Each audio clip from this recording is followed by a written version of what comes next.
Histórias do Caminho, Aurelius Quintus Pompeu, o cristão. Aquele que conhece Jesus, vive em si o amor ágape, também compreendido e traduzido como caridade, assim vivendo aproximar-se da iluminação, o amor nos eleva. O filho do oficial romano. Quantos terão privado da presença de Jesus, ao tempo em que ele andou pelos caminhos terrenos?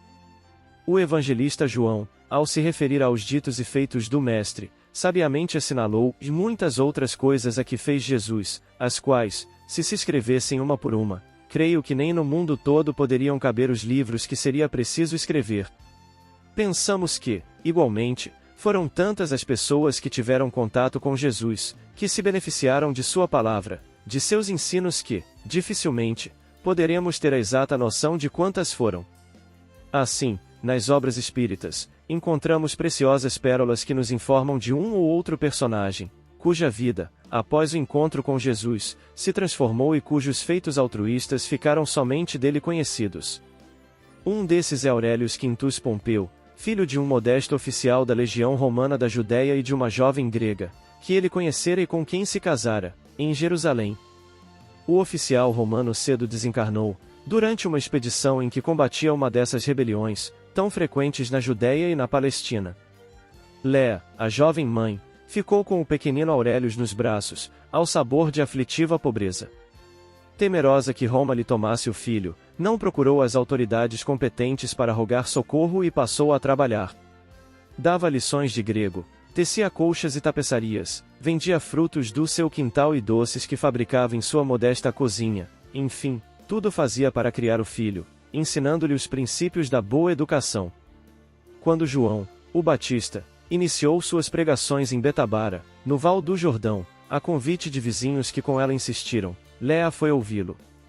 Embora estrangeira, ela adotará a crença de Israel no Deus único. Levou consigo o filho, de apenas 7 anos. Era inverno. O pequeno Aurelius ouviu, junto com sua mãe, as pregações de João, durante 3 dias. Como o Batista falava que o Messias estava na Galileia, o trajeto seguinte foi naquela direção. Léa tornou-se cristã, despertando a atenção do filho para as pregações de Jesus. E o menino, levado pela mãe, ouviu o sermão da montanha, ouviu Jesus nas sinagogas e nas praças públicas.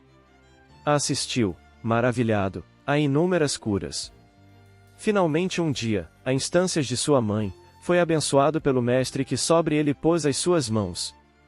Aurelius ainda participou da ovação, na célebre entrada de Jesus em Jerusalém. Depois, foram as horas de tristeza da prisão e condenação daquele que era a esperança, a vida, o caminho. Arrastado pela mãe, seguiu o infeliz cortejo, no meio do povo, até o Calvário. Foi a primeira vez que ele contemplou o suplício da cruz. O dia estava quente. O sol abrasador lhe queimou as costas nuas pois, nesse dia, dada a pressa com que havia circulado a notícia da condenação do Mestre, a mãe até esquecera de vesti-lo de forma conveniente. A tristeza abateu-se naquele lar. Léa, traumatizada pelo horror que presenciara, teve forte crise nervosa e recolheu-se ao leito. A febre parecia devorá-la. Aurelius, então com seus 10 anos, não sabia se chorava mais pelo amigo morto ou pela mãe enferma. Em meio à tristeza, entretanto, era preciso moer os grãos para a farinha e o pão, bater a massa, fritar os peixes, acender o fogo para cozer os nabos, as couves, servir o caldo à doente, lavar os pratos. No domingo, terceiro dia da morte de Jesus, tudo se modificou. Os vizinhos entraram correndo pela casa, anunciando que o Mestre de Nazaré ressuscitara. Ele aparecerá a Maria de Magdala. Simão e João haviam encontrado o túmulo vazio. A cidade toda estava agitada. Léa levantou-se do leito e vestiu-se. Ainda trêmula de fraqueza e de emoção, partiu com os amigos à procura de mais notícias sobre o empolgante acontecimento. Aurelius a seguia, o coração pulsante de alegria, correndo e gritando, imitando o que ouvia outros repetirem, e aleluia! Hosanas ao filho de David que ressurgiu dos mortos. Era importante sair às ruas e bradar do triunfo depois da morte na cruz, anunciar a todos a grande novidade. Os anos seguintes mostrariam que os paladinos do Cristo, que deveriam espalhar a boa nova pelo mundo inteiro, haveriam de pagar com muitas dores a sua ousadia. Perseguições foram desencadeadas e eles passaram a ser banidos e mortos. Na primeira perseguição, em Jerusalém, após a morte de Jesus, Léa foi morta a golpes de sabre, enquanto ouvia oradores cristãos, na praça pública. Aurelius era um adolescente de 13 anos. Recolhido em casa de amigos, com os quais mais se ilustrou nos princípios da nova doutrina, cedo iniciou seu apostolado. Desejava ser cidadão do Cristo, ter a honra de servi-lo. À semelhança de outros tantos servidores anônimos, o serviu com denodo e dignidade. Finalmente, acompanhando caravanas de cristãos que desejavam levar ao coração do grande império dos homens a notícia do reino de Deus, foi a Roma.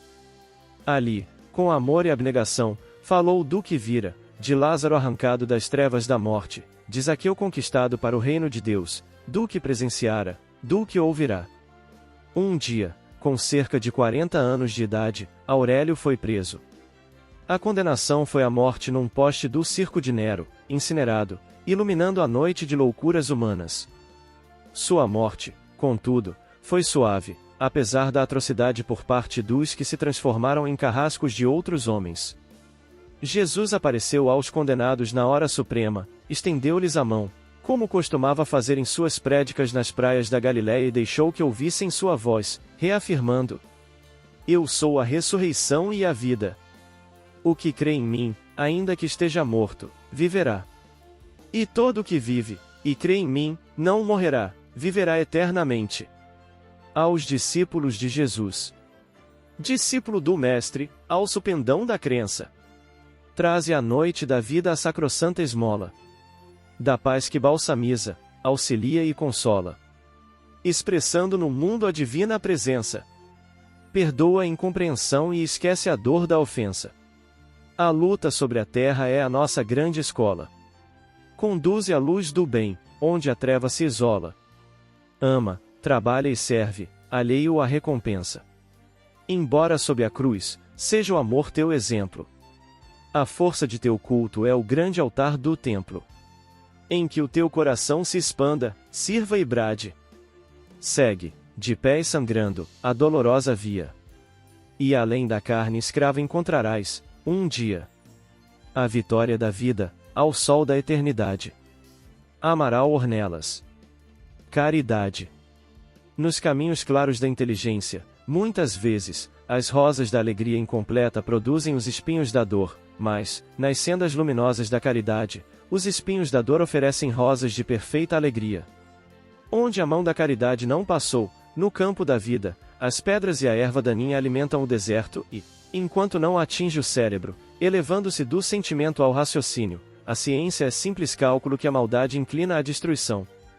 Indubitavelmente, a fé improvisa revolucionários, a instrução erige doutores, a técnica forma especialistas e a própria educação, venerável em seus fundamentos, burila gentis homens para as manifestações do respeito recíproco e da solidariedade comum. Só a caridade, porém, edifica os apóstolos do bem que regeneram o mundo e lhe santificam os destinos. A investigação e a cultura erguerão universidades e academias, onde o pensamento se entronize vitorioso. Entretanto, somente a caridade possui as chaves do coração humano para fazer a vida melhor. Cristãos abnegados da Era Nova, uni-vos sob o estandarte da divina virtude. Não convertais o tesouro do céu em motivo para indagações ociosas quando, ao redor de vossos passos, se agita a multidão atormentada.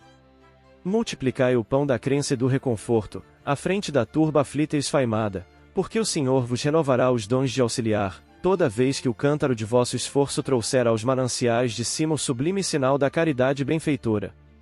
Estudai e meditai, monumentalizando as obras de benemerência pública e ensinando a verdade imperecível com que a nova revelação vos enriquece, mas não vos esqueçais de instalar no peito um coração fraterno e compadecido. Instituições materiais primorosas, sem o selo íntimo da caridade, são frutos admiráveis sem sementes. Sem a compreensão, filha da piedade generosa e construtiva, nossa organização doutrinal seria um palácio em trevas. Iluminemos a luta em torno, clareando a vida por dentro. Aspiremos ao paraíso, cooperando para que o bem alcance toda a terra. Fora de Deus não há vida e fora da caridade, que é o divino amor, não há redenção.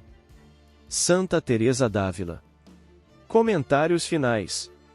Diante da grandeza da criação, estendamos uns aos outros as mãos, como irmãos, e juntos unidos pela força do amor ágape, possamos todos chegar um dia, diante de Deus. Deus Pai Criador, querendo que crescêssemos, nos concedeu a luz do mundo, nosso Senhor Jesus Cristo. Vem Archote de luz, vem Jesus, viva Jesus! Nascer, morrer, renascer ainda e progredir sempre, tal é a lei. Base bibliográfica. Federação Espírita do Paraná. Ressurreição e Vida. Pelo Espírito Leon Tolstói, Médium Ivone do Amaral Pereira, segunda edição. Rio de Janeiro, FEB, 1965. Capítulo 6. Marcas do Caminho, autores diversos, pelo Espírito Amaral Ornelas, Médium Francisco Cândido Xavier, capítulo 01, aos discípulos de Jesus. Caridade, autores diversos, Santa Teresa d'Ávila, Médium Francisco Cândido Xavier, capítulo 03, Caridade.